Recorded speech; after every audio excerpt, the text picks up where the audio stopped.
할렐루야, 반갑습니다. 우리 앞뒤 자분하고 한번 인사하겠습니다.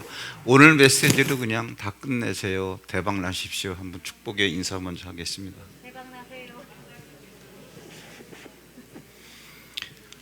우리가 어떻게 무슨 말씀을 나눴느냐 하면은요, 남유다의 아비야가 왕으로 있을 때에 북쪽의 여로보암이 쳐들어왔다 그랬죠. 북쪽에서 쳐들어온 사람들은 80만 명, 남쪽에 있는 아비야 왕은 40만 명. 그런데 북쪽에서 내려온 그 여로보암이 80명을 가지고 아비야 군대 앞과 뒤에 적병을 세웠다. 뒤에는 복병으로 세웠다. 이걸 우리가 흔히 진퇴양난이라고 그럽니다. 이길래야 이길 수 없는 싸움. 그럴 때 남들이 볼 때는 웃기는 얘기지만 아비야가 제사장을 세워서 나팔을 불었다. 그랬더니 40만 명이 80만 명의 적군 중에서 50만 명을 죽였다. 그 사건은 간단하지만 왜 그런 결과가 나왔을까? 또 아비야는 왜 그런 행동을 했을까? 봤더니 그때로부터 500년 전에 이미 하나님께서 모세에게 너희가 제사장들로 하여금 나팔을 불게 하면 너희들이 적군을 치러 나갈 때에 내가 기억하고 너희들을 적군에서 내가 너희들을 보호하고 너희가 적군을 물리치게 할 거다. 그래서 내가 그걸 기억하고 있기 때문에. 자, 그러면 이제 오늘 다시 이제 여러분들이 이런 훈련을 받으셔야 됩니다. 모르긴 몰라도 기독교인의 90% 이상이 자꾸 이런 정확한 통계가 나온 건 아니지만 이런 건 육강으로 그냥 말씀을 드리는 거예요. 이런 얘기가 좀 듣기 거북하다 하더라도 들으셔야 됩니다. 왜? 사실이 그러니까. 아마 여러분들도 상당 부분 이러한 범주에 놓여 있을 거예요. 뭐냐? 하나님을 믿는다라고 하는 건 좋은데 하나님께서 일하실 때는요, 우리의 고통을 기억하시는 게 아니라 하나님께서 하신 언약을 기억하셔요. 그런데 거의 대부분은 내가 불쌍하니까 나를 도와주셔야 되고 내가 힘드니까 나의 문제를 해결해 주셔야 되고 기도하는 내용을 보더라도 다 거의가 다 천편일률적으로 그렇습니다. 하나님 먹을 게 없어요. 하나님 병이 들어서 어디 가도 고칠 데도 없어요. 하나님 나는 돈이 없어가지고 살 수가 없어요. 그러니 돈을 주시고 병을 고쳐주시고 불쌍한 이 인생, 복음성가 들어봐도 대부분 그 내용들이 그런 거예요. 그러니까 안 되는 거예요. 그러니까 안 되는 거예요 라고 하는 말을 여러분들이 서운해하지 말고 사실 현실적으로 여러분 그렇게 예수 믿는 사람들이 많은데 잘 사는 사람이 얼마나 돼요? 나오잖아요. 그러면 답이. 그런 거예요. 그래서 오늘 메시지가 조금 어려울 수도 있습니다. 조금 어려울 수도 있는데 충분히 여러분들이 귀만 쫑긋 세우면 다 이해할 수 있게끔 설명을 조곤조곤 해드릴 테니까 이제는 신사적으로 믿으세요. 예수님을. 물론 주일 설교는 제가 이렇게는 안 할 겁니다. 초신자들이 많기 때문에 그냥 편하게 그냥 하지만 이왕 이러한 축복성회 같은 거는요, 유튜브로 듣는 거하고 여기 현장에 와서 듣는 거 천지 차이예요. 왜? 유튜브라고 하는 것은 정보만 줄 뿐이지 영적인 기류가 형성이 안 되는 거예요. 그래서 현장에 와서 주일 예배도 마찬가지예요. 현장에 와서 사람들이 이런 걸 몰라요. 자, 그럼 오늘 워밍업을 하는 의미에서 하나님은 우리 삶의 고통, 사정 이런 것들을 기억하시는 게 아니라 하나님은 철두철미합니다. 하나님께서 하신 언약을 기억하시는 거예요. 이러한 설교가 다 제 설교의 거의 100%는요 제 얘기가 아니라 그냥 말씀이에요. 말씀. 이걸 여러분들에게 알아듣게 제가 설명만 해드릴 뿐이지. 자, 워밍업을 하는 의미에서 우리가 출애굽기 2장을 한번 보겠습니다.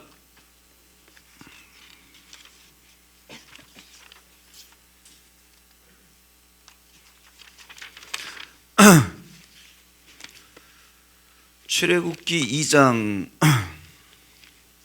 네.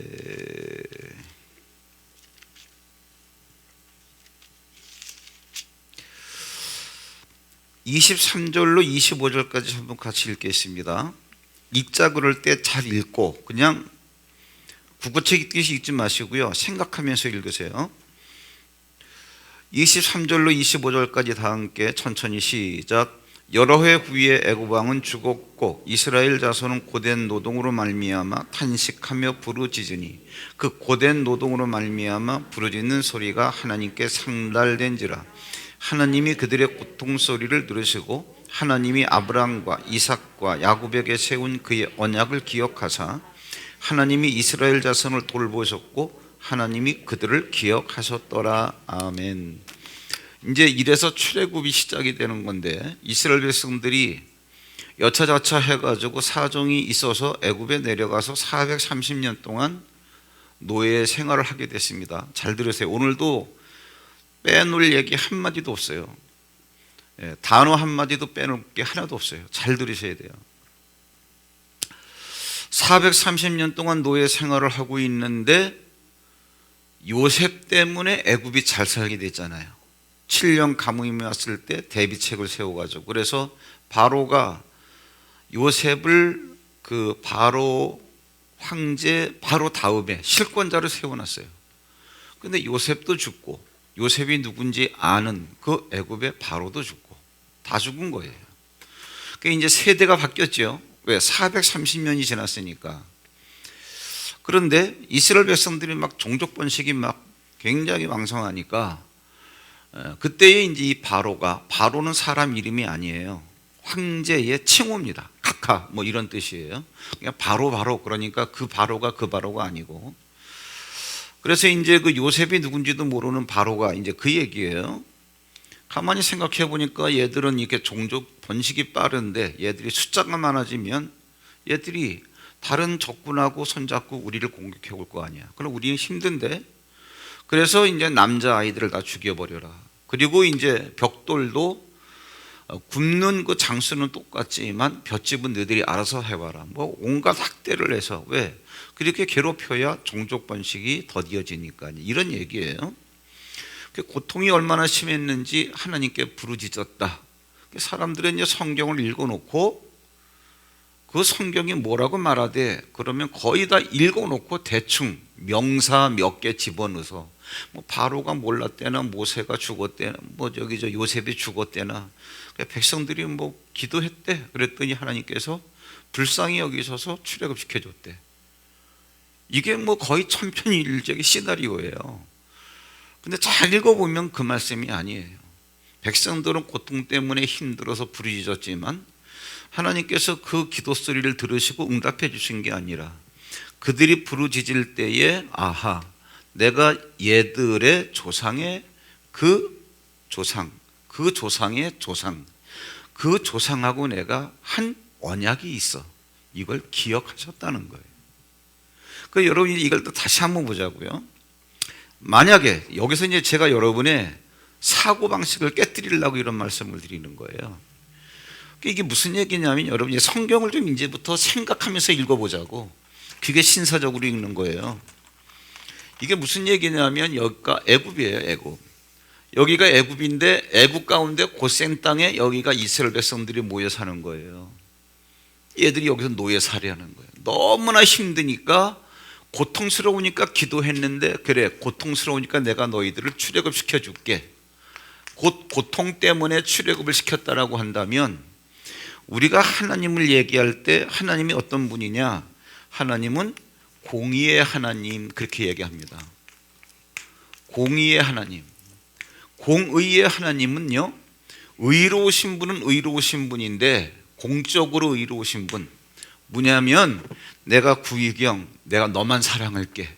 이거는 구의경은 개인이기 때문에 사의가 되는 거예요. 그러면 공의의 하나님이라는 건 너나 누구나 다 똑같이 너희들이 잘하면 상을 줄 것이고 못하면 벌을 줄 것이고. 그러면 공의의 하나님이라고 한다면 그때 애굽이 제국이에요. 애굽이 제국이기 때문에 제국은 뭐냐 하면은 주변의 모든 나라들을 다 이렇게 흡수해가지고 큰 나라를 이룬 거란 말이에요. 그럼 이스라엘 애들은 여기 가나안 땅에서 가뭄이 들어가지고 먹을 것이 없으니까 애굽에 가뭄을 피해서 왔다가 어떻게 눌러앉은 게 430년을 살게 된 거예요. 그러다 보니까 이제는 노예가 된 건데, 얘들 말고도 노예가 많이 있다고. 제국이니까.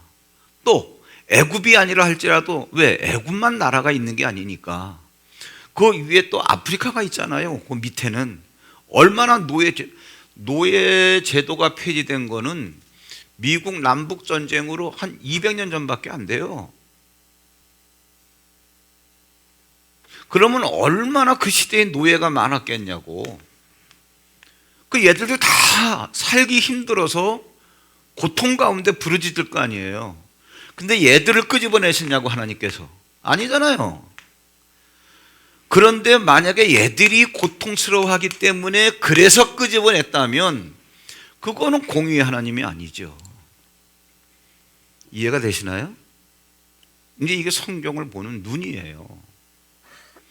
막 읽지 마시고 차근차근 읽어서 설교도 잘 듣고, 아, 이게 이거구나 라고 딱 각인이 되면 그걸 딱 잡고 하세요. 신앙생활은 그렇게 막 내 생각대로 하는 게 아니란 말이에요. 그럼 하나님은 뭐냐 하면, 내가 너들 조상에게 내가 너들을 여기서 끄집어내겠다고 옛날에 약속을 한 게 있어. 이걸 기억하셨다는 얘기죠. 그럼 다른 애들은 그들의 조상에게 그런 약속을 주신 게 없어요. 그러니까 약속한 게 없기 때문에 하나님도 그들의 기도를 들어주셔야 될 책임이나 의무가 없는 거예요. 이해되시나요? 그럼 우리가 읽었단 말 다시 한번 확인하고, 지금 이제 우리가 출애굽기 2장 그 읽었는데 24절, 하나님이 그들의 고통소리를 들으시고 하나님이 아브라함과 이삭과 야곱에게 세운 그들의 언약을 기억하사, 하나님이 이스라엘 자손을 돌보셨고 하나님이 그들을 어떻게 기억하셨다. 기억이에요. 기억. 뭐를 기억하느냐? 언약을 기억하는 거예요. 어떤 언약? 지금 부르짖는 얘들의 조상 야곱, 그의 아버지 이삭, 그의 아버지 아브라함에게 약속한 게 있어. 뭔가가. 일단 확인을 하자고요. 좀 말씀은 정확히 해야 되니까 창세기 15장을 보겠습니다. 창세기 15장에 보시면 아브라함 때 이런 일이 있었어요. 하나님께서 아브라함에게, 야, 내가 가나안 땅을 너와 네 후손에게 영원히 줄게. 이것도 언약입니다. 그럼 하나님은 반드시 가나안 땅을 주셔야 돼요. 가나안 땅을 주셔야 되기 때문에 여기서 얘들을 끄집어 가지고 가나안에 들어가게 하는 거예요. 철두철미하게 100% 언약입니다. 그러면 아브라함이 그랬어요. 하나님이 이 땅을 나에게 주신다 그러는데 이 땅을 나에게 주실 걸 내가 어떻게 알아요? 그랬더니 나한테 제사를 드려라. 그래가지고 제사를 이렇게 쭉 드리는데 하나님이 나타나셨어요. 자, 해당되는 부분만 보겠습니다. 창세기 15장 12절 보세요. 해질 때에 아브라함에게 깊은 잠이 임하고 큰 흑암과 두려움이 그에게 임하였더니 여호와께서 아브라함에게 이르시되, 난데없이 이 말씀하시는 거예요. 너는 반드시 알라. 절대로 너는 알고 있어야 돼. 뭐예요? 내 자손이 이방에서 객이 돼요. 거기가 어딘데요? 그건 모르겠어. 그 이방에서 객이 돼요. 나중에 그때가 되니까 애굽이라는 건 이제 나타난 거죠. 내 자손이 이방에서 객이 되어 그들을 섬기겠고, 종살이 한다는 얘기죠. 그들은 400년 동안 내 자손을 괴롭히리니. 400년이라는 정확하게 430년을 살았습니다. 400년 동안에 내 자손을 괴롭히리니 그들이 섬기는 나라를 내가 징벌할지며. 그러니까는 너희들이, 네 후손들이 여기서 노예로 살다가 얘들이 독립운동에서 나오는 게 아니란 얘기예요. 하나님께서 얘들을 끄집어내겠다는 거예요. 여러분, 제가 성경은 체계적으로 이해를 하시고 토시 하나도 빼놓을 게 없어요. 사실은 하나님이 할 얘기가 없어가지고 이렇게 두껍게 써놓은 게 아니에요. 그러면 여러분들 왜 제가 자꾸 이런 잔소리를 하느냐 하면 정확하게 알아야 평강이 있고 정확하게 알아야 아는 만큼 믿음이 생기는 거지. 아까 여러분들, 자, 하나님은 여러분의 고통을 기억하는 게 아니라 여러분이 주신 언약을 기억한다 그래서 가만히 묵상해 보세요. 나에게 하나님께서 주신 약속이 있으면 내가 기대하는 데 대해서 굉장히 담대합니다. 왜? 약속을 했으니까. 나는 권리가 있는 거예요. 뭐? 지키시라고. 이해되세요? 그래야 기도를 하더라도 힘이 있는 거지. 하나님은 아무런 약속도 안 하는데 내가 일방적으로 나 아쉬우니까 주세요. 그걸 거지기도라고 그러는 거예요. 거지기도. 언제 거지가 남의 집에 맡겨놓은 거 찾으러 가요? 대책 없이 쳐들어가는 거지. 그러니까 줄지 안 줄지도 몰라요. 거기 가가지고. 그러니까 거지기도라고 그러는 거예요. 우리는 기도하는 게 뭐냐면 하나님한테 하나님이 하신 약속을 지키라고 정식적인 대모를, 정식적인 요구를 하는 거예요. 얼마나 담대해요. 그러니까. 그러니까 이제 이게 주일날은 제가 설교를 그냥 슬슬 하려고 이제 이런 것도 그냥 이렇게 하는데, 이런 걸 알고 솔로몬이 기도하니까 뭐라 그랬어요? 열왕기상 8장에서 하나님, 우리 아버지 다윗에게 하신 말씀을 하나님 지키세요. 그 다음에 또 한마디 더 하지. 뭐라 그랬어요? 확실히 하세요. 느헤미야 1장 펴보면 느헤미야도 이런 기도의 원리를 알기 때문에 뭐라 그랬습니까? 하나님 말씀 딱 갖다 놓고 하나님 이렇게 말씀하신 거, 하나님 청컨대 기억하십시오. 치매 걸리시면 안 됩니다. 하나님. 그게 알고 보면 굉장히 건방진 말이에요. 전지하신 하나님이 잊어먹을까 봐 하나님 기억하세요 막 이래요. 근데 그 기도 하나 정확하게 했더니 느헤미야 혼자 한 기도 때문에, 에휴, 그 얘기 뭐 나중에 하지. 그랬더니 물어보지도 않았는데 그 기도만 하고 있었는데, 바벨론에 그때 포로로 끌려가 있는 상태예요. 느헤미야는 아닥사스다 왕 밑에서 술 따라주는 관원이고, 여느 때처럼 술 따라주고 있는데 너 얼굴이 왜 그래? 물으니까 대답하는 거예요. 아유, 우리 조국에 뭐 땅은 회파가 되고 백성들은 능욕을 당하고 선조의 묘실들은 다 회파가 되고 내 마음이 편하겠습니까? 그럼 내가 어떻게 좀 되겠어? 갑자기 막 이러한 막 질문들이 막 황제로부터 오니까 잠깐 기도한 다음에 나한테 휴가를 줘가지고 나한테 보내주시면 제가 가서 그 성곽을 다 이렇게 지어서 하나님의 성전을 완공한 다음에 다시 돌아올게요. 야, 니 혼자 가면 돼? 일꾼들 내 붙여줄게. 그러다 나중에 야, 너 노예로 있다가 가면은 너 도망치는 줄 알고 너 죽을지 살지도 몰라. 군대 보내줄게. 야, 근데 너 성전 지으러 간다며. 너 뭐가지 지을 거야? 그래가지고 제국의 황제니까 주변국에게 다 칙령을 내려가지고 얘들이 성전과 성곽을 짓겠다 그러니까 모든 건축물자를 다 대줘라. 명령을 내려버리잖아요. 여러분, 이러한 적어도 오늘 말씀 깨닫고 기도하는 자의 이러한 권세가 나에게 있다는 걸 정확하게 깨닫고 두 눈 똑바로 뜨고 기도하세요. 거지 기도하지 마세요. 이제 이 죄인이 뭐, 죄인이면 죽어야지. 자, 이제 우리 이런 말을 편하게 하자고. 왜? 죄의 삭제 사망이라며. 이 죄인이 그러면 이 죄인 그러지 말고 빨리 죽어요. 죄인이 어떻게 살아? 이 얼마나 많은 모순 속에서 우리가 지금 신앙생활이랍시고 하고 있냐고. 그리고 다 하나님 앞에 꺼내놓는 거는 내 열심을 꺼내놔. 내가 이렇게 했다. 내가 성경을 300번을 읽고 금식기도 40일을 7번 했고 내가 뭐를 했고. 자, 시간 없으니까 그런 얘기 가끔가다 졸릴 때 한마디씩 하고. 자, 다시 보겠습니다.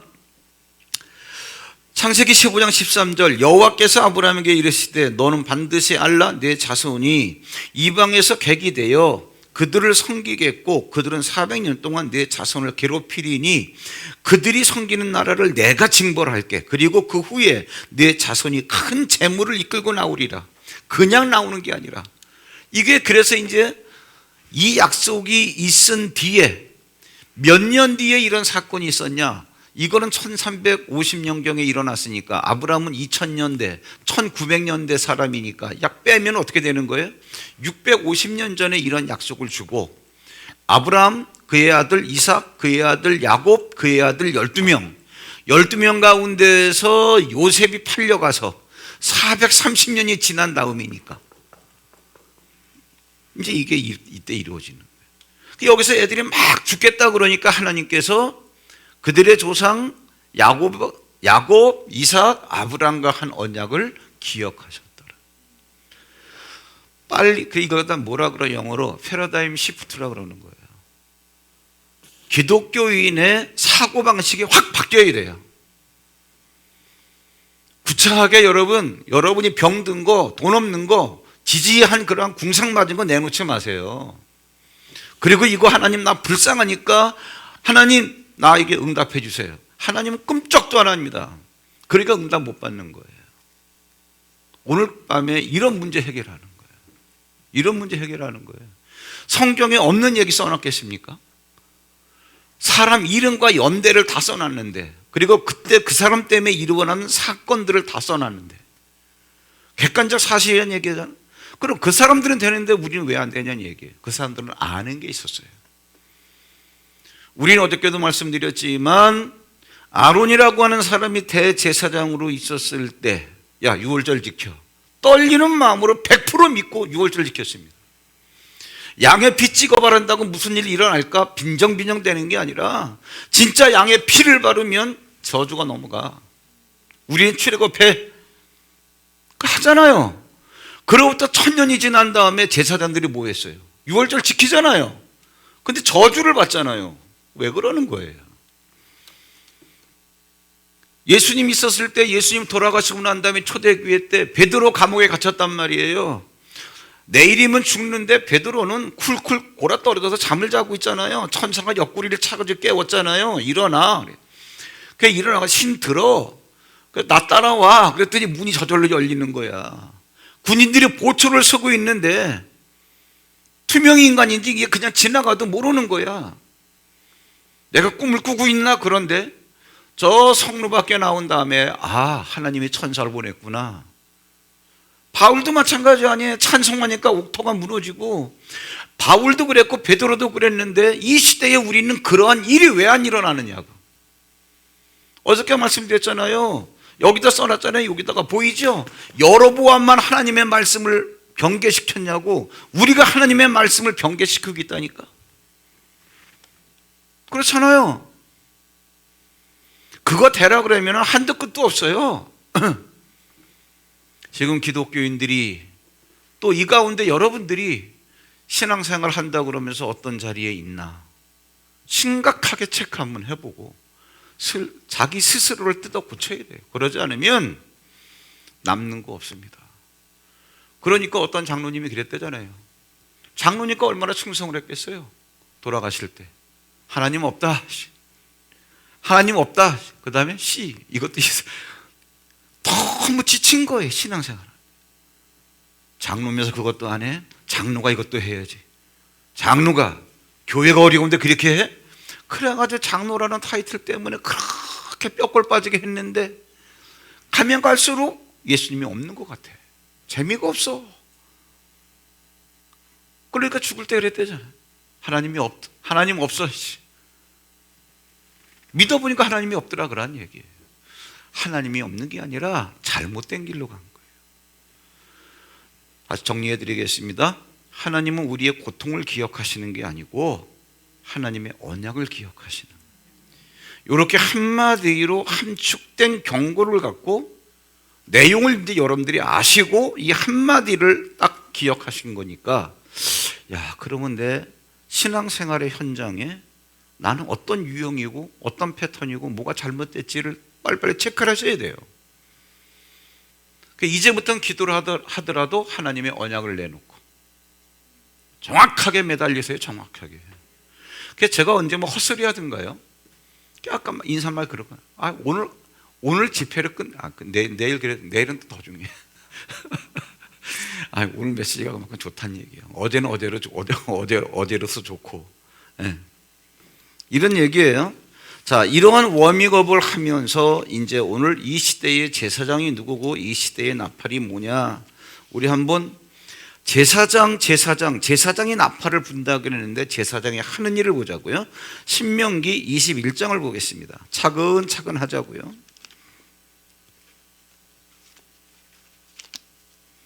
여러분 성경으로 이제 성경 찾는 걸 여러분들이 이번 기회에 손에 익히세요. 여러분의 또 성경을 한번 또 구입도 하시고 신명기 21장을 보겠습니다. 아주 재미있는 말이 나와요.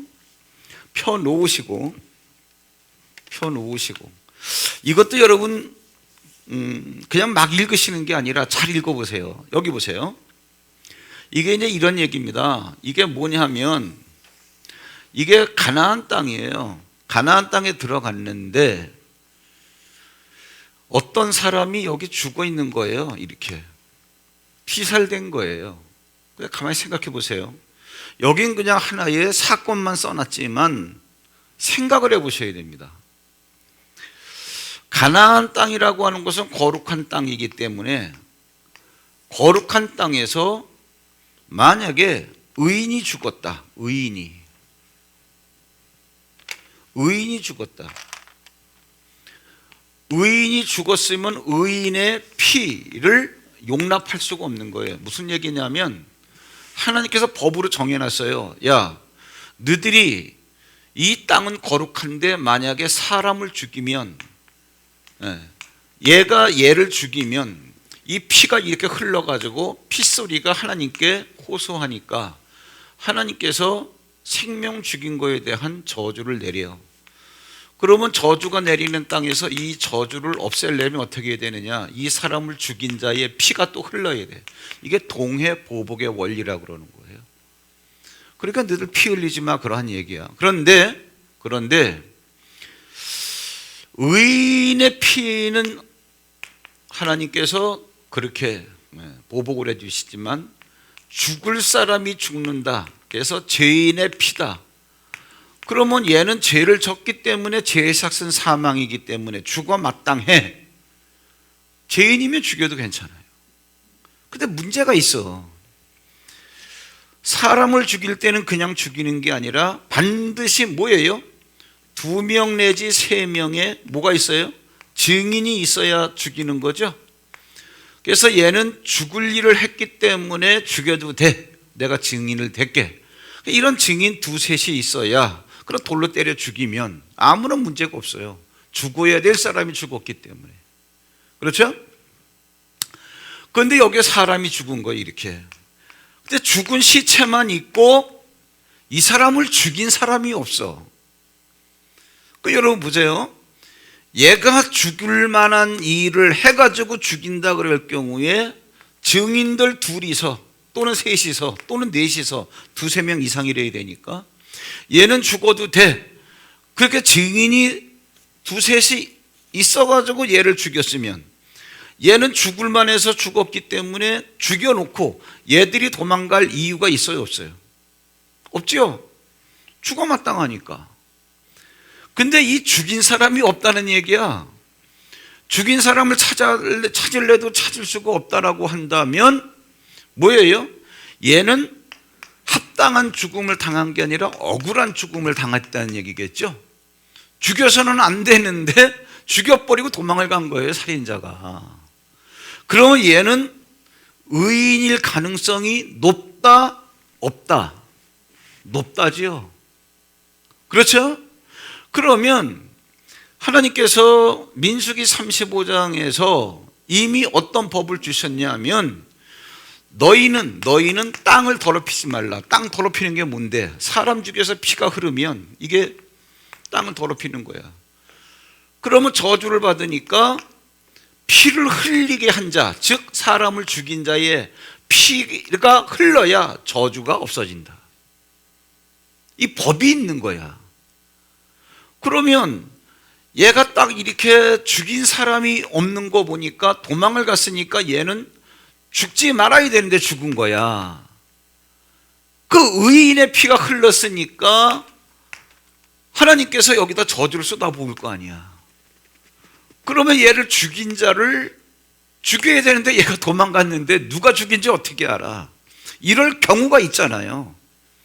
그러면 하나님의 법이라고 하는 것은요, 이거 잘 아세요.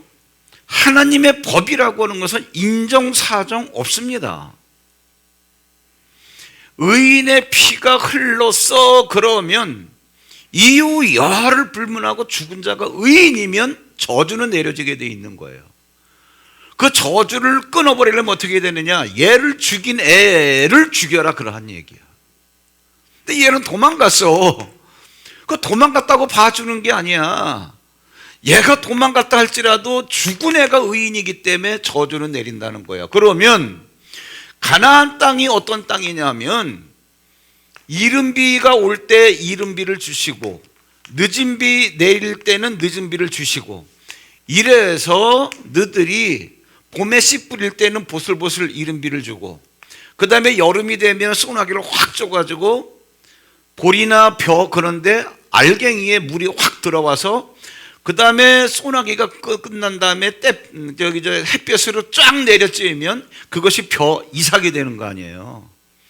그래서 이른 비 늦은 비가 타임이 바뀌면 이거 망하는 거예요. 그래서 하나님께서 내가 시우를 따라서 이른 비와 늦은 비, 이게 뭐예요? 이게 복이라는 거지. 그런데 이런 것을 안 주신다 그러한 얘기야. 그거 다 굶어 죽는 거예요. 이런 걸 여러분들이 사전 지식으로 갖고 있어서 이제 어떻게 되느냐 보니까 여기에 사람이 죽었어. 사람이 죽었을 때 그럼 어떻게 되느냐, 여기에 저주가 쏟아지게 돼 있는데 이걸 해결하는 방법이 뭐냐면 하나님께서 여 죽은 시체에서 거리를 재가지고 가장 가까운 성읍, 여기에 어떤 성읍이 있다라고 한다면 여기에 있는 장로들이 다 와라. 장로들이 다 오는데 한 번도 부려먹지 않은 암송아지. 그건 뭐냐 하면 한 번도 일을 안 했다는 얘기는 죄가 없다 그 얘기야. 그러면 그 한 번도 일을 안 해본 암송아지를 데려다가 이제 읽어보면 이제 그런 얘기가 나오는데 참 하나님이 아주 자세하게 써놨어. 목을 꺾어가지고서 이렇게 고기를 잡아가지고 하는 것도 대충 아무 물이나 되는 게 아니라 깊은 산 속에 들어가서 아주 맑은 물. 왜? 죄가 있으면 안 되니까. 이런 거예요. 이런 상식을 갖고 읽으셔야 돼요. 그럼 이제 여기서 뭐냐? 이 장로들이 암송아지를 갖고 가서 목을 꺾어가지고 죽여. 그런데 그 뒤에 누가 따라가느냐? 그 뒤에 제사장이 따라가.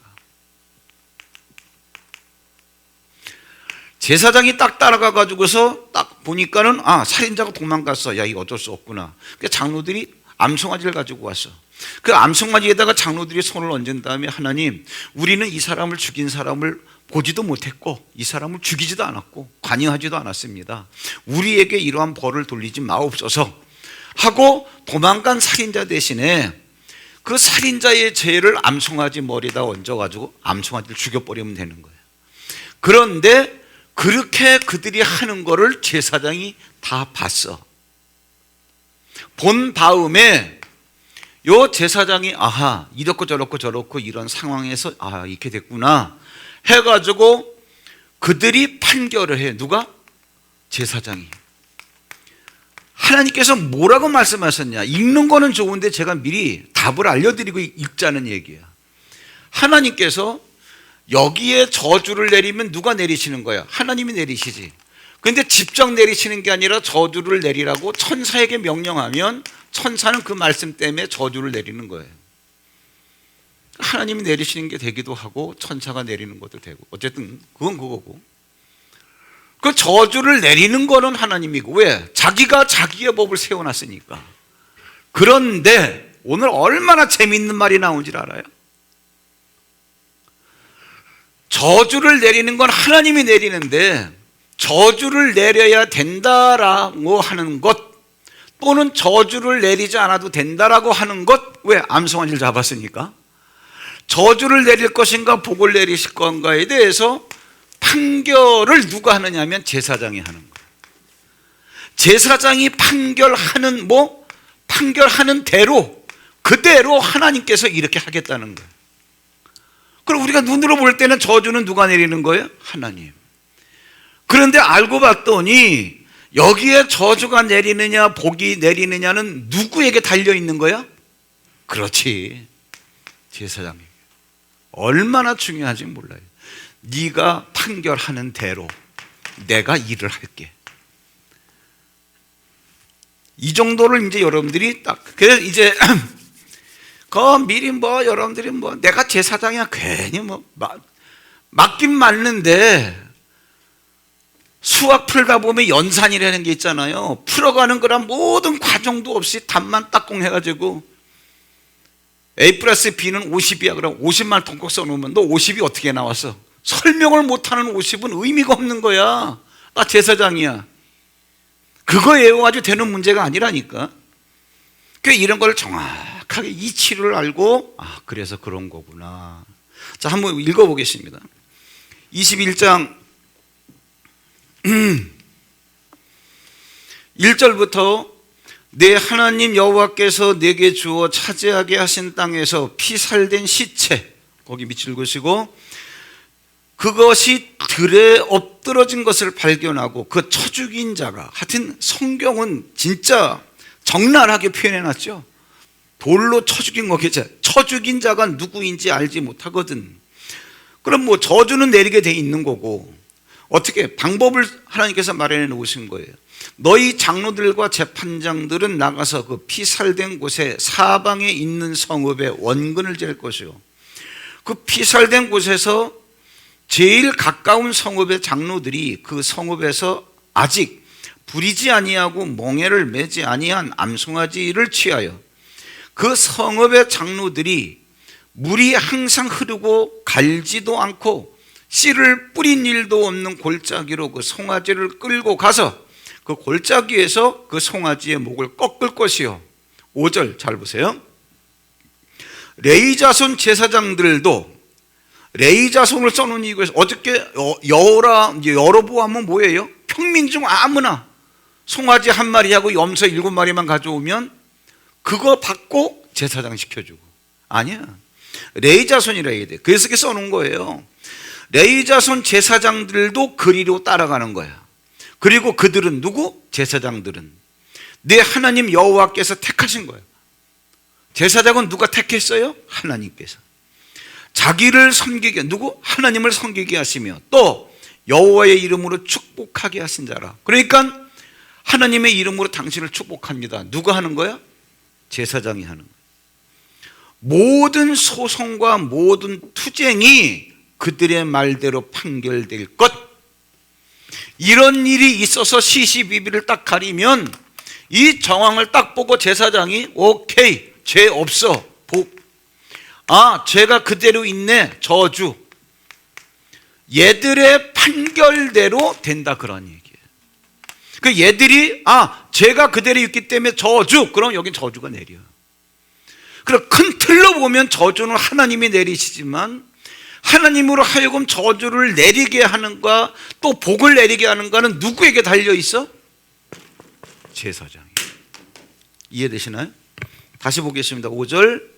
레위 자손 제사장들도 그리로 갈지니 그들은 내 하나님 여호와께서 택하사 자기를 섬기게 하시며 또 여호와의 이름으로 축복하게 하신 자라. 모든 소송과 모든 투쟁이 그들의 말대로 판결될 것이니라. 그렇죠? 자, 그러면 제사장이 하는 일이 뭐냐? 하나님의 이름으로 축복하는 자. 또 모든 소송과 모든 투쟁이 제사장의 말대로 된다, 그러한 얘기예요. 이걸 정확하게 여러분들이 정리를 해두시고, 그 다음에 이제 이러한 제사장이 어저께 아비야가 전쟁하는 거 보니까 나팔을 불더라, 그러한 얘기죠. 그러니까 나팔은 누가 부느냐? 제사장. 그러면 성경 어디를 펴도 똑같아요. 다른 사건을 갖고 확인을 한번 해보자고요. 오늘은 둘째 날이니까 여호수아 6장을 보겠습니다.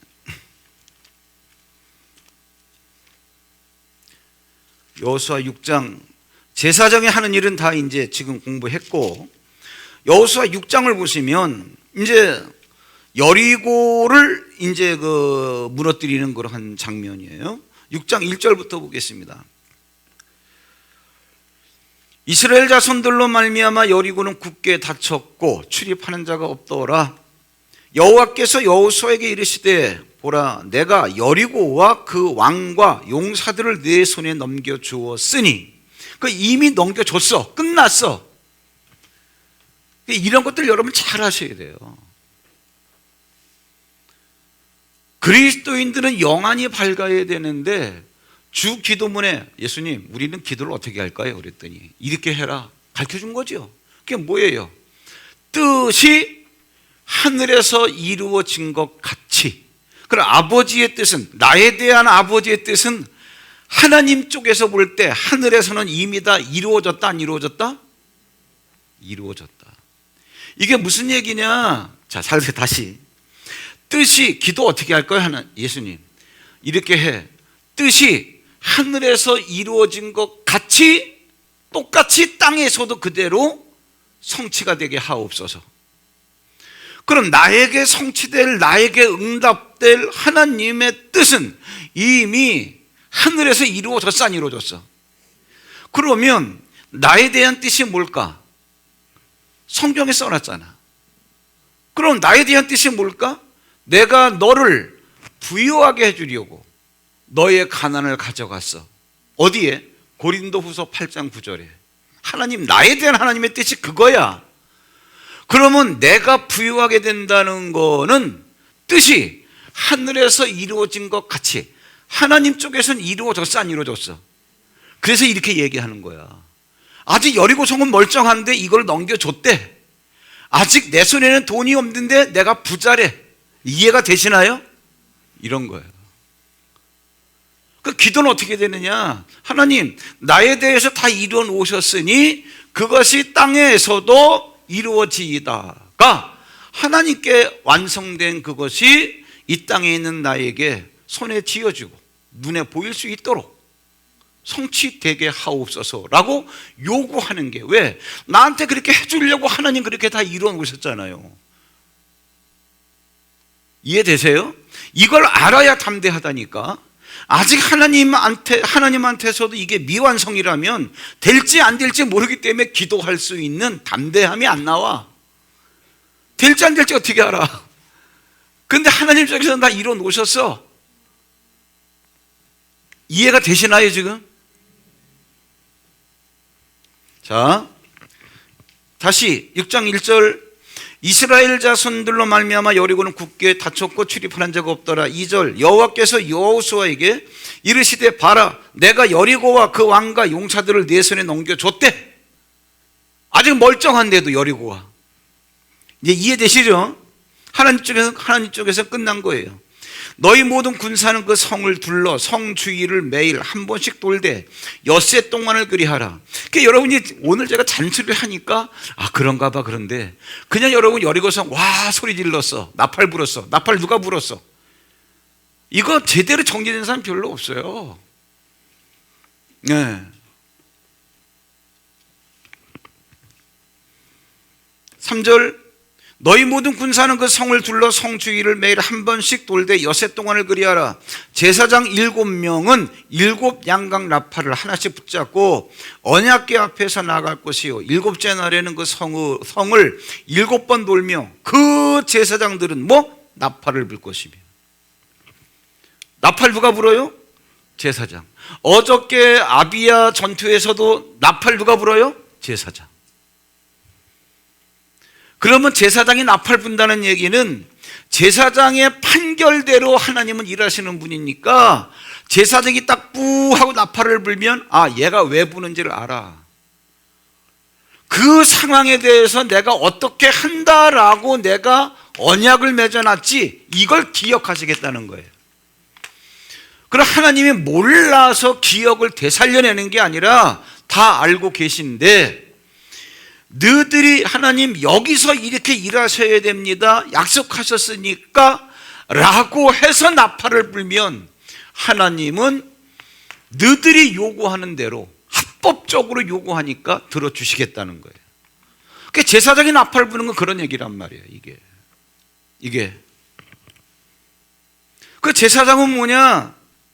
하나님의 법대로 판결하는 자고, 제사장은 하나님은 제사장의 판결대로 일하시는 분이에요. 그러니까 제사장을 빼놓고는 하나님은 일을 안 하셔요. 이제까지 천사를 빼놓고는 일 안 하셔. 여기까지는 다 알아. 그런데 하나님은 왜 천사를 부리시고 천사는 왜 일을 하느냐? 그 중간에는 뭐가 끼어 있는 거예요? 말씀이 끼어 있는 거 아니야? 언약이 끼어 있는 거 아니야? 언약에 대해서 언약에 근거해가지고 이게 맞습니다 하면 맞다라고 판결한 제사장의 판결대로 하나님은 행하시겠다는 거예요. 누구를 통해서? 천사를 통해서. 이해되시죠? 그래서 제사장은 영적인 존재가 아니니까 제사장이 누군가를 분명히 알아야지. 이제는 하나님도 영적인 분이고 천사도 영적인 존재니까 뭐 어떻게 할 수가 없었는데 제사장이 이렇게 중요한 위치에 딱 자리 잡고 있으니까 주일날은 이런 메시지 다루기가 좀 한계가 있죠. 근데 길덕인 권사님 웃자고 하는 얘기야. 맨 앞에 앉아가지고 이해는 되셔? 볼펜 가지고 막 열공 태도야. 근데 그게 원래 기독교인의 자세가 그래야 돼. 응? 잊어버리니까. 원래 그렇게 믿어야 돼. 예수님은 그렇게 믿는 거예요. 보세요, 여러분. 예수님께서 공생에 처음 하실 때 마태복음 5장에 보면 산에가 올라앉으시니 입을 열어 가르쳐 가라사대. 처음부터는 막 가르치는 거예요. 그 원래 제자라고 하는 게 뭐냐면 그 디사이플이 노트 가지고 와서 이렇게 받아 적어 가지고 공부하는 게 제자예요. 이게 기독교예요. 예수 이렇게 믿는 거예요. 근데 예배를 한 번도 이렇게 드려봤나? 졸다가 코 흘리다가 침 흘리다가 타종 소리 나면 끝났나 보다 좋아가지고 나가기는 하고. 자, 그럼 이제부터 조금 부담스러운 말씀을 드릴게요. 어저께 그 말씀을 드렸습니다. 구약이나 신약이나 똑같은 하나님의 말씀이다.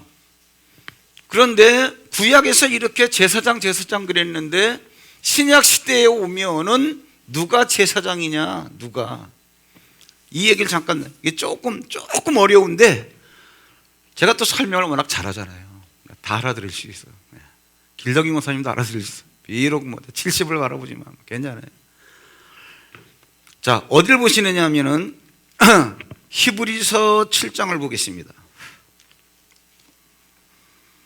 제사장이 뭐고 제사장이 뭐 하는 일 다 이제 공부했으니까 히브리서 7장. 여러분 오늘 한 번의 집회로 끝낸다는 마음을 갖고 하세요. 지혜로운 자는 그렇게 마음을 먹어야 됩니다. 신약 성경 히브리서 7장 23절 24절 두 절을 같이 한번 천천히 또박또박 읽겠습니다. 23절 시작. 제사장 된 그들의 수요가 많은 것은 죽음으로 말미암아 항상 잊지 못함이로되 예수는 영원히 계심으로 그 제사장 직분도 갈리지 아니하느니라 그랬습니다. 이게 무슨 얘기냐면 처음 대제사장이 누구예요? 아론이죠. 아론. 이게 대물림하는 거예요. 이게. 그게 이제 그 아론의 아들이 대제사장이 되고 또 죽으면 또 대제사장이 되고 또 얘가 죽으면 또 대제사장이 또 그 아들이 되고 대물림하는 거예요. 이렇게 구약 이렇게 되다가 이제 신약이 됐단 말이에요. 신약에 예수님이 오셨어요. 예수님이 오신 다음에 예수님이 누구냐 그랬더니 예수님이 대제사장이라는 거예요. 대제사장. 구약에서는 아론이 대제사장. 근데 지금 이 히브리서가 뭘 말해주는 거 아니? 구약에 보니까 아론, 그의 아들 역사 속에서 그렇게 제사장들이 이게 몇 명인지도 몰라. 이게 예수 오실 때까지. 이렇게 사람들이 이렇게 대제사장 수가 많은 것은 얘들이 인생이기 때문에 죽으니까 숫자가 많은 거다. 그런데 예수는 우리가 영생이신 분이 영원히 사시는 분이니까 제사장 그랬는데 영원히 사시는 분이니까 제사장 직분이 갈리지 않더라, 나누이지 않더라, 그런 얘기예요. 그러면 예수가 뭐라는 거예요? 대제사장이라는 거죠, 예수가. 여러분 가만히 봐보세요. 이제 문제가 생겼어요. 이게 제사장인데, 제사장이 하는 일이 뭐냐 하면은, 사람들이 죄를 지으면은 이러한 그 짐승을, 다른 건 다 잘하는데 그 짐승을 못 그려. 이게 송아지라, 송아지. 이게 송아지 비슷하죠? 뿔 2개 이게 꼭 풍뎅이 같이 생겨. 그러면 제사장이 하는 일이 뭐냐 하면은, 여기에 사람들이 이제 이렇게 죄를 지으면 사람들의 죄를 이렇게 머리다가 안수해가지고, 이 손으로다가 안수해가지고 죄를 얹어놓고 이걸 죽여버리는 거예요. 그러면 이 사람이 누구냐? 제사장. 직분이 제사장이에요. 그러면 제사장은 제사를 집전하는 사람이니까 제사를 드리려면 뭐가 있어야 돼요? 제물이 있어야 되겠죠. 제물. 그럼 제사장이 제사장으로서의 직분을 감당하려면 네가 제사장이야 라고 하는 라이센스가 있어야 되는 거예요. 직분. 그러면 제사장이 직분만 갖고 제사장 일을 할 수 있냐고. 제물이 있어야 될 거 아니야. 그래야 제사를 드리지. 그러니까 예수님은 뭐예요? 영원하신 분이니까 우리에게 대제사장. 그러니까 이게 어떻게 되는 거 하니? 이게 이렇게 되는 거예요. 예수님이 대제사장인 건 알겠는데, 예수님께서 영적 신분이 뭐냐 하면 우리에게 대제사장으로 오신 거예요. 그러면 목사님, 구약에서는 아론이 대제사장이면 항상 여기에 짐승이라는 게 있어가지고 요 짐승을 제물로 해가지고 제사장 직분 가진 자가 제물로 제사를 드리면서 죄를 해결했던 거 아닙니까? 그럴 거 아니겠어요? 그런 예수님은 대제사장으로만 오셨는데 제물이 어디냐, 이거 제물이. 근데 예수님의 그 육체가, 예수님의 육적 신분이 뭐냐 하면 이게 제물이라는 거예요. 이게 내 얘기가 아니라 성경이에요. 성경. 히브리서 10장을 보겠습니다. 지금 이제 그 영적 신분은 다 이해되셨죠? 그 다음에 이제 10장에 보시면 이런 말이 나와요. 성경이니까 잘 알아두세요. 히브리서 10장 4절로 5절까지 보시면 이는 황소와 염소의 피가 능히 죄를 없이 하지 못함이라. 구약에서는 황소를 잡고 염소를 잡아가지고 그 피로다가 제사를 드렸잖아요. 근데 그거는 능히 죄를 없이 하지 못하고, 이제 조금 있다가 그런 것도 이제 알려드리겠지만, 구약에서 이들이 제사 지내는 이게 뭐냐면 이건 그림자라는 거예요. 그림자. 그리고 신약에서 예수님이 대제사장으로 제사 지내는 건 이건 뭐라? 이거는 본체, 실체라는 거예요. 실체. 조금 이따 확인하기라고. 왜? 여기 그림자가 이렇게 진다는 얘기는 요 그림자를 보면은 아하, 이거 비스무리한 실체가 있네, 주먹이 있다는 얘기죠. 그런 얘기야. 그러니까 구약에 있는 이러한 모든 것들은 그림자고, 그거에 대한 실체는 뭐냐? 예수란 말이에요. 그러니까 여기에 제사장과 제물이 있듯이 예수님 한 분이 영적으로는 제사장이요, 이건 조금 전에 확인했고, 이제 예수님의 육체가 제물이다. 뭐라고 나왔냐? 구약에서 여기 짐승, 황소와 염소 이런 거는 능히 그 죄를 가려, 별 얘기가 다 나오네. 우리가 구약에서 속죄라는 말을 많이 하는데, 속죄의 뜻이 뭐냐 하면은 보자기로 이렇게 가리는 거예요. 이 죄라는 게 있긴 있는데 보자기로 가려놨으니까, 속죄를 했으니까, 짐승의 피로 대신 이렇게 덮어놨으니까 여기서 볼 때 죄가 안 보일 뿐이야. 죄는 있어 없어? 있어. 그래서 이제 이 얘기하는 거예요. 속죄 뜻이 그런 거예요. 원래 덮었다, 가리웠다. 가려도 있는 건 있는 거 아니에요. 그렇죠? 근데 예수님은 속죄라고 안 그래요. 뭐예요? 사죄. 완전히 사해버렸다, 없애버렸다 그런 얘기예요. 자, 그러면 마저 보겠습니다. 히브리서 10장 4절. 이는 황소와 염소의 피가 능히 죄를 없이 하지 못함이라. 그러므로 조금 어려운 말이 나오는데, 주께서 세상에 임하실 때 뭐라고 말씀하셨냐? 하나님이 제사와 예물을 원하지 아니하시고, 구약에서 썼던 이러한 제사와 제물과 예물 이런 거 원하지 아니하시고, 오직 나를 위하여 한 몸을 예비하셨도다. 그 오직 나를 위하여 한 몸을 예비하셨도다가 뭐예요? 아버지가, 하나님이 나를 사람으로 만드셔서 제물로 받기를 기뻐하셨다. 한번 그 방송반 그 공동 번역이나 아니면 유진 피터슨 번역이나 이런 것이 가능해요? 이게 좀 개정 개혁은 좀 이렇게 어렵게 해놨어요. 이 뜻이 뭐냐 하면은, 하나님께서 구약에 있는 이러한 제물을 따로 원하지 아니하시고 나를 사람으로 만드셔서 나를 제물로 받기를 기뻐하셨다가, 이게 정확한 해석이에요. 이게 틀렸다는 얘기가 아니라 이게 좀 말이 어렵게 돼 있어요. 그러면 예수님은 뭐예요? 예수님은 영적으로 볼 때는 뭐예요? 대제사장. 그리고 예수님의 몸뚱아리가 뭐예요? 제물. 그래서 예수님은 자기가 대제사장의 직분을 갖고 자기 몸을 십자가에 못 박아서 제물로 드려서 영원한 제사를 드리는 거예요. 영원한 제사. 예. 그러니까 예수님이 이제는 뭐예요? 구약의 대제사장이 신약의 대제사장이 되시는 거예요. 신약의 대제사장이 되는 거예요. 예, 바로 이 얘기예요, 이 얘기. 그러면 지금 이제 요 얘기, 요렇게 제가 틀을 잡아 드린 거를 한번 이왕 핀 김에 골로새서 2장을 펴보시면 한마디로 이렇게 얘기해 놨습니다. 골로새서 2장 16절 한번 보세요. 이번 기회에 성경 공부도 한다 생각하시고 성경 공부 깊이 하면 깊은 은혜가 나오는 겁니다. 골로새서 2장 16절 17절 보세요. 그러므로 먹고 마시는 것과 절기나 초하루나 안식일, 이게 다 어디 나오는 거예요?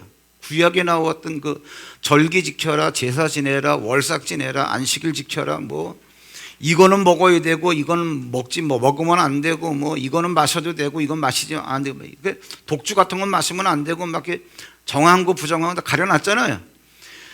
다시, 그러므로 먹고 마시는 것과 절기나 초하루나 안식일을 이유로 누구든지 너희를 비판하지 못하게 하라. 무슨 얘기냐? 너 왜 안식일 안 지켜?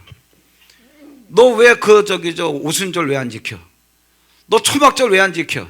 너 유월절 왜 안 지켜? 눈에 보이는 유월절, 막 양 잡아가지고 피 뿌리고 막 이거, 그런 거 안 지킨다고, 안 지키는 너희, 그러면서도 뭐 하나님 믿어? 이렇게 비판하지 못하게 하라는 거예요. 왜 그러냐? 17절, 이것들이 뭐예요? 먹고 마시는 것, 절기, 초하루, 안식일, 구약에서 율법에 따라서 지키라고 했던 그 모든 것들은 뭐예요? 장래일의 그림자야.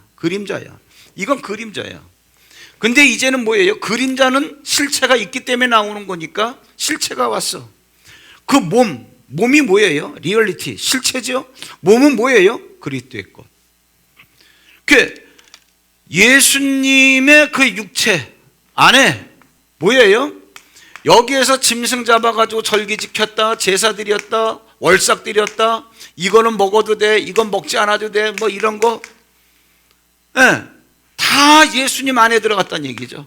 그래서 진짜 실체가 왔기 때문에 이제 그림자는 의미가 없고, 이 구약 때 이렇게 지켜왔던 걸 우리가 뭐래요? 첫째 것, 이거는 뭐예요? 둘째 것. 그래서 첫째 것을 폐하심은 뭐예요? 필요가 없기 때문이 아니라 이제는 둘째 것이 왔기 때문에 이건 의미가 없는 거예요.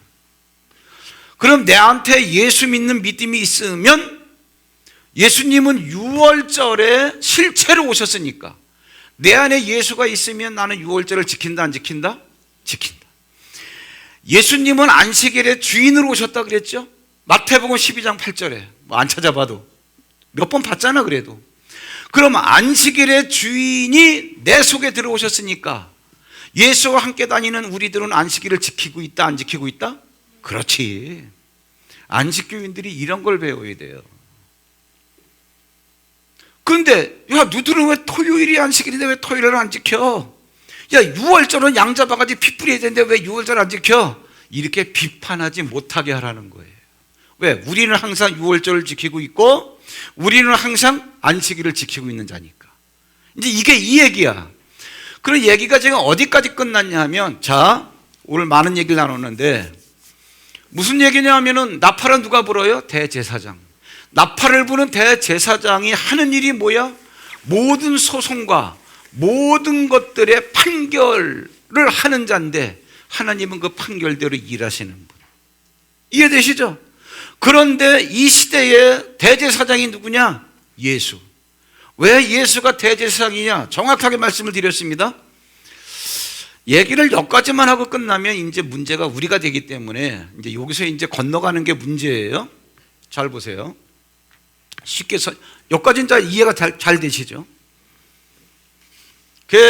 우리가 얼렁뚱땅 막 우기는 게 아니에요. 그냥 수학 문제를 푸는데 그냥 내가 어떻게 풀었다라고 하는 그 연산 과정을 쓰지 않고 답만 쓰면 옆에 사람은 커닝한 거. 그러니까 여러분 그 사도행전에 보면 그런 얘기가 나오잖아요. 스게와의 일곱 아들이 이렇게 보니까는 바울이 예수 이름으로 귀신아 나가라. 그러니까 귀신이 나간단 말이야. 스게와의 일곱 아들도 그렇고 마스를 하는 사람들도 그렇고 그게 너무 탐이 나는 거야. 그게 뭐라 그랬어? 내가 바울이 말하는 예수 이름을 빙자하여 명하노니. 다시, 내가 바울이 말하는 예수 이름을 빙자하여 말하노니. 예수 이름아, 예수 이름으로 악기야 나가라. 그러니까 악기가 뭐라 그래?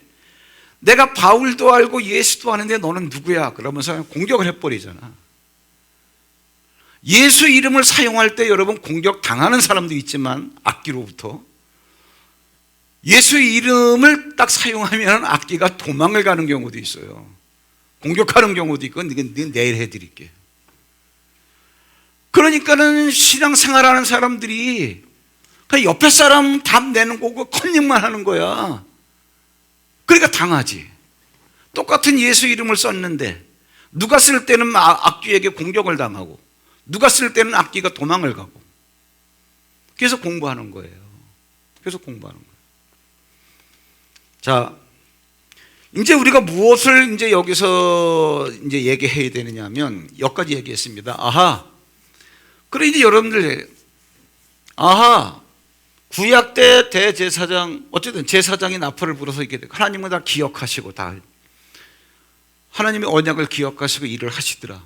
근데 신약에 와서 예수가 제사장이더라. 여기까지 공부했습니다. 그런데 잘 보세요. 이제부터 아주 재미있는 얘기가, 여러분 다 성령 받으셨잖아요.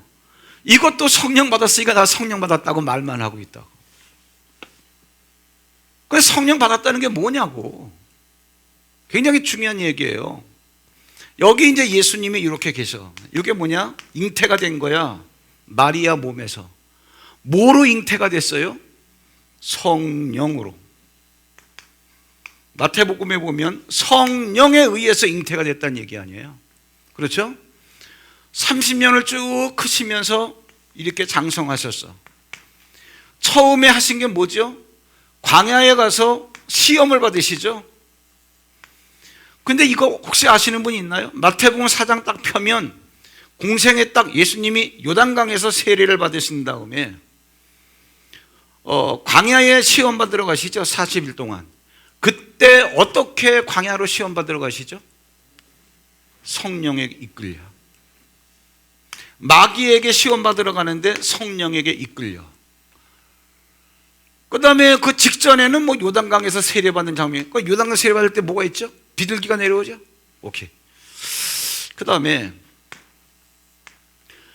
예수님께서 이때부터 이제는 3년 동안 공생애를 하는데 마지막에 겟세마네 동산에서 마지막 기도를 하시는데 천사들이 수종을 들었다 그랬죠?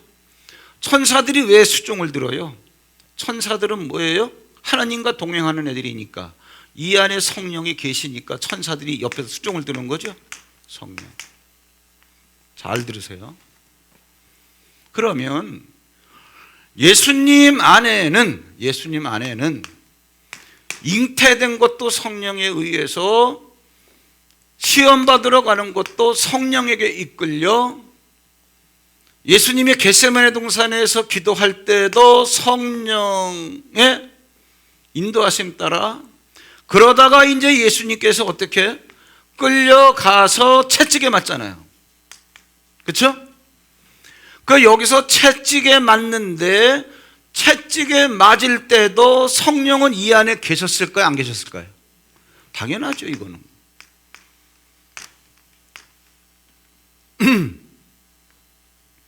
그 다음에 예수님께서 가시면류관을 쓰고 그 고난의 피를 흘리는데 그때도 성령은 계셨을까 안 계셨을까요? 당연히 계셨죠. 예수님이 결국은 이제 십자가를 지시는데 십자가 지실 때도 성령은 계셨나요 안 계셨나요? 당연히 계셨죠. 당연히 계셨죠. 그러면 자, 이해를 잘 하게 하기 위해서 제가 이 말씀을 드리는 건데 간단하게 이렇게 말씀을 드려놨지만 요 공생의 3년 동안에는 예수님이 갈릴리에 배 타고 가다가 풍랑 맞은 제자들이 풍랑 만나서 중내산에 할 때 물 위를 걸어오신 사건, 뭐 귀신 쫓으러 가신 사건, 죽은 자를 살리는 사건, 얼마나 많은 일들을 하셨어요. 그 일들을 할 때도 육체를 갖고 하신 거니까 이런저런 일을 할 때마다 그 일들 속에 일을 하실 때도 성령을 함께 하셨을까 안 하실 거예요? 함께 하시죠. 그러니까 여러분 그런 말씀 들어보셨어요? 성령이 너희에게 오시면 내가 너희에게 말한 모든 것들을 가르치고 기억나게 할 거다. 그 여기 뭐예요? 늘상 동행하셨으니까 성령은 기억하고 있단 말이에요. 그래서 가르쳐줄 수 있다. 이해되시죠? 자연스럽게 이해가 돼야 돼요. 그러다가 예수님이 돌아가신 다음에 사흘 있다가 부활하셔서 40일 있다가 승천하신 다음에 열흘 있다가 어떻게? 성령으로 오시죠. 근데 여기에서 믿는 우리들이 마가 다락방에서 120명이 성령을 받아요. 성령을 받아요. 그러면 여기서 우리가 성령을 받았는데 이것도 우리가 수학 답만 아는 것처럼 나 성령 받았어 이것만 갖고 우기는 거야. 그러니까 거기를 벗어나지를 못하는 거예요. 그럼 우리가 이제 이러한 답이 나오는 연산을 갖다가 한번 쭉 제가 풀어놓은 거예요. 그럼 우리 속에 들어오신 성령은 소급해 보니까 이러한 예수 복잡한 환경 속에서 숱한 일을 하신 이러한 예수 속에 있었던 그 영과 같은 영이다, 틀린 영이다? 같은 영이다. 이해되시나요? 그러면 여기서 성령이 왔을 거 아니야. 예수 안에 있어서 채찍에 맞는 거야. 이 사람은 죄가 없는데 왜 채찍에 맞을까? 아하, 세상에 있는 사람들이 다 죄인이니까 세상죄를 여기다가 올려놨으니까 채찍에 맞는다. 이해되시나요? 그런데 이 안에 계신 성령이 십자가 지실 때 이분이 왜 십자가를 지실까? 이분이 영적으로는 뭐예요? 대제사장이에요. 이분의 몸뚱아리가 뭐야? 제물이야. 아버지의 뜻이 너는 대제사장으로 세상에 가서 네 몸뚱아리를 제물로 해서 십자가에서 영원한 제사를 드려가 아버지의 뜻인데 이거를 예수님이 이루어내셨더라를 같이 경험한 영이 뭐예요? 성령이죠. 이 성령이 우리 속에 들어오신 거예요. 그러면 성령은 우리에게만 온 게 아니라 예수님이 해놓으신 일들 속에도 있겠죠. 그러니까 세상 모든 사람들이 성령 받을 수 있는 일, 나만 받는 게 아니라, 이해되세요? 그런데 이 성령이 어떤 영이냐? 요한복음 15장 봐보세요.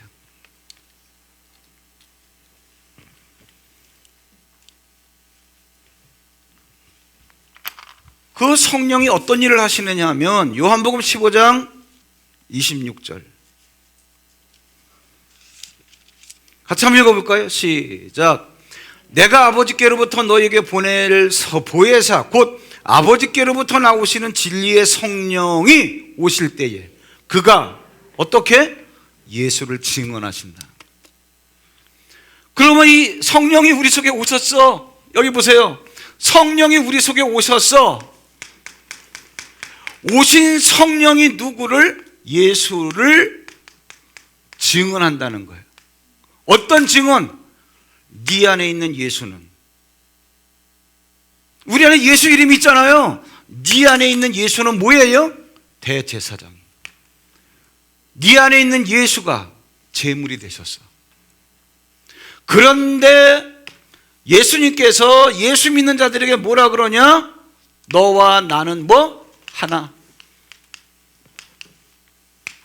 그래서 대제사장이 들어와 오셨기 때문에 제사장과 하나 된 우리들을 뭐라 그러는 거예요? 제사장이라 그러는 거예요. 이해되세요? 베드로전서 2장 9절 보세요. 시작. 그러나 너희는 택하신 족속이요 왕 같은 제사장들이. 왜? 믿는 많은 사람들이. 이해돼요? 왜 왕 같다 그랬어요? 왕은 아니죠. 우리의 왕은 누구예요? 예수 그리스도죠. 예수 그리스도와 같은 제사장이라는 거예요. 제사장은 내가 된 게 아니라 아까 하나님이 택하신다 그랬죠? 너 제사장이야 그러면 제사장이에요. 요한계시록 1장 6절 봐보세요. 화면으로 같이 한번 읽겠습니다. 시작. 그의 아버지 하나님을 위하여 우리를 나라와 제사장으로 삼으신, 제사장으로 임명해서 우리를. 그 정리하겠습니다. 성령 받았다 말로만 그러지 말고, 성령 받았다는 얘기는 내 속에 들어오신 성령께서 야 예수가 대제사장이야, 예수와 하나가 된 네가 제사장이야, 얘 대해서 성령이 뭐예요? 증언한다는 얘기예요. 그러면 제사장이면 어떻게 되는 거예요? 내가 판결하는 대로 하나님은 일하시는 거 아니에요? 이거 하나님이 세운 언약이니까 하나님 이렇게 하셔야 됩니다 라고 내가 제사장의 신분을 갖고 얘기하면 하나님은 알았어 할 거 아니에요. 하나님 여기 죄가 있으니까 저주를 내려야 됩니다. 알았어. 그래서 뭐예요? 피살된 시체가 있는데 저주를 내리는 거예요. 암송아지 잡았습니다. 괜찮습니다. 복을 주세요 하면 하나님이 알았어. 제사장의 판결대로 된다는 얘기가 그 얘기예요. 그럼 하나님 판결이면 법이 있어야 되죠. 하나님의 법에 의해서 여러분들이 하나님 이거 하셔야 됩니다 라고 하는 걸 내놓을 수 있어야 된다 그런 얘기예요. 그 이제 이게 그러면 나팔은 뭐냐? 나팔은 간단히 얘기하면 예수 이름이 나팔이에요. 너희들의 입으로, 제사장이 입으로 나팔을 불듯이 제사장 된 너희들이 예수 이름을 얘기해봐라. 이게 오늘 본문이에요.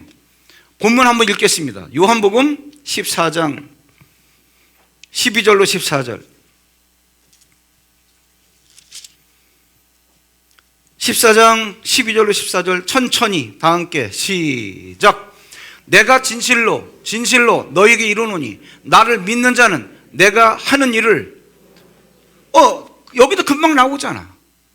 우리 예수 믿는다며. 나 예수 믿어. 이걸로만 끝나지. 그래, 네가 믿으면 예수가 하는 일을 너도 할 거야. 왜? 예수가 대제사장, 너는 제사장. 다시 12절 시작. 내가 진실로 너에게 이르노니 나를 믿는 자는 내가 하는 일을 그도 할 것이요 또한 그보다 더 큰 일도 하리니 이는 내가 아버지께로 감이라. 그러니까 맡겨두신 거야, 나머지 일을. 13절, 너희가 내 이름으로 무엇을 구하든지, 그러면 이 무엇에는 좋은 거 나쁜 거 다 들어가. 그러니까 여러분들의 사고가 문제야. 하나님은요, 불순종하면 저주야, 순종하면 복이야. 그럼 복과 저주를 다 내리시는 분이야. 그럼 무엇이든지, 그러면 하나님, 이거 망하게 해야 됩니다. 그럼 망하나. 하나님, 이거 흥하게 해야 됩니다. 아니, 이쪽은 가르쳐주면 안 되는데, 무엇이든지는 어느 한쪽만이 아니라 그 생각을 빨리 깨뜨리세요. 어디서 누구한테 들었는지, 하나님은 착하시고 선하시고, 선한 게 뭔지 아세요? 하나님이 하시는 모든 일들을 선하다 그러는 거예요.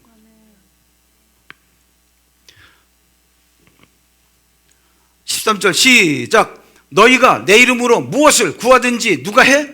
내가 행할. 예수님은 아버지니까 아버지가 행하시는.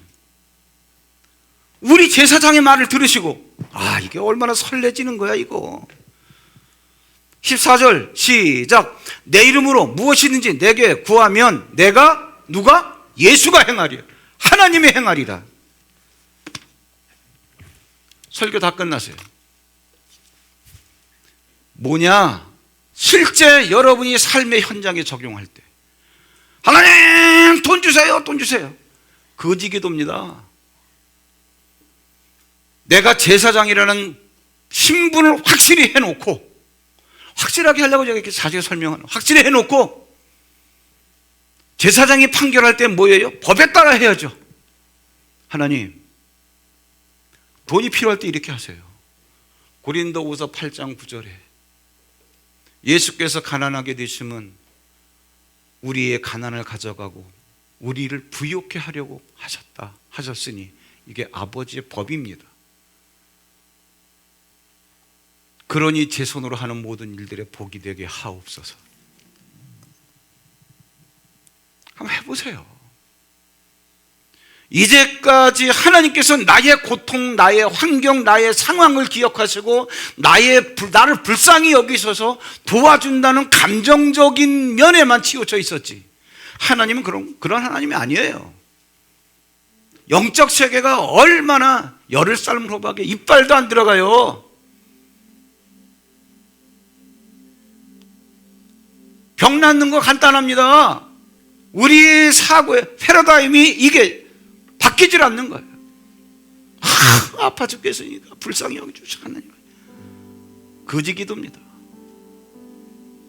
아버지, 예수님을 채찍에 맞게 할 때는 나를 낫게 하시려고 그랬다고 하나님이 말씀하셨잖아요.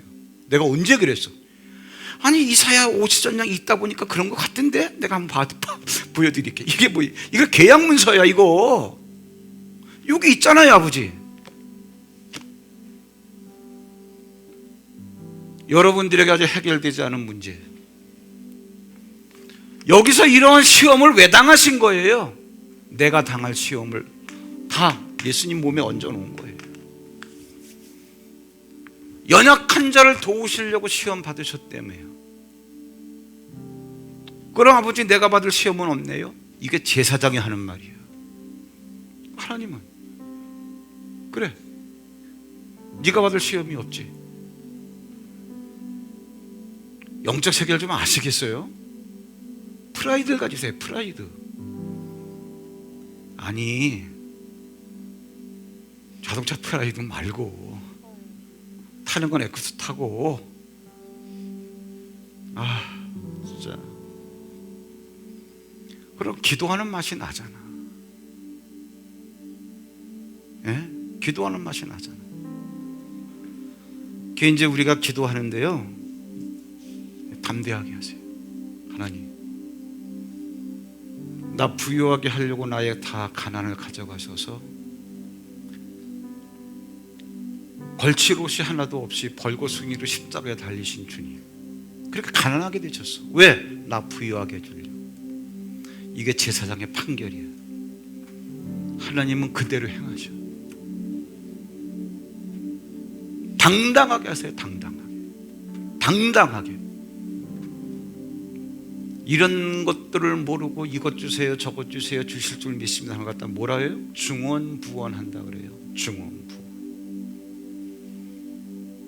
우리 한 절 보고 찬양하고 기도하고 마치겠습니다. 이사야 62장 보세요. 이제 이런 걸 다 꿰놨으면 이런 걸 읽어도 재미가 있는 거예요. 왜? 금방 이해가 되니까. 이사야 62장. 참 성경 많이 샀지요? 집회 때? 원래 이렇게 하는 거예요. 6절 7절부터 제가 여러분은 눈으로 따라오세요. 예루살렘이여 내가 너희 성벽 위에 파수꾼을 세우고 그 파수꾼을 누가 세우는 거예요? 하나님. 얘가 제사장이에요. 나팔 부는 거죠. 파수꾼이 망보다가.